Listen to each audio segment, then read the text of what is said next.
Good evening, London.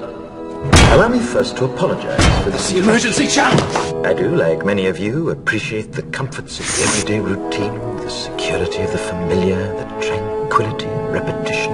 Bloody hell. I enjoy them as much as any bloke. But in the spirit of commemoration, whereby those important events of the past, usually associated with someone's death or the end of some awful bloody struggle, are celebrated with a nice holiday, I thought we could mark this November the 5th, a day that is sadly no longer remembered, by taking some time out of our daily lives to sit down and have a little chat. There are, of course, those who do not want us to speak. Let me think, just let me think. I suspect even now, orders are being shouted into telephones, and men with guns will soon be on their way. It's Chancellor. Damn it! Why? Because while the truncheon may be used in lieu of conversation, words will always retain their power. Words offer the means to meaning, and for those who will listen, the enunciation of truth. And the truth is, there is something terribly wrong with this country, isn't there? You designed it, sir. You wanted it foolproof. You told me every television in London. Cruelty and injustice, intolerance and oppression. And where once you had the freedom to object, to think and speak as you saw fit, you now have censors and systems of surveillance coercing your conformity and soliciting your submission. We need cameras. How did this happen? Who's to blame? Well, certainly there are those who are more responsible than others, and they will be held accountable. But again, truth be told, if you're looking for the guilty, you need only look into a mirror.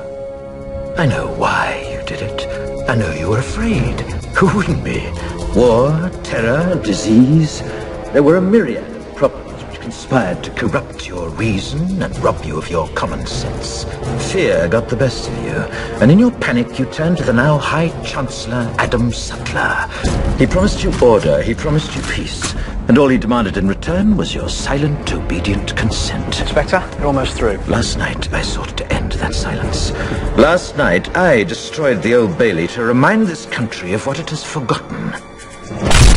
More than 400 years ago, a great citizen wished to embed the 5th of November forever in our memory. His hope was to remind the world that fairness, justice, and freedom are more than words. They are perspectives. So if you've seen nothing, if the crimes of this government remain unknown to you, then I would suggest that you allow the 5th of November to pass unmarked.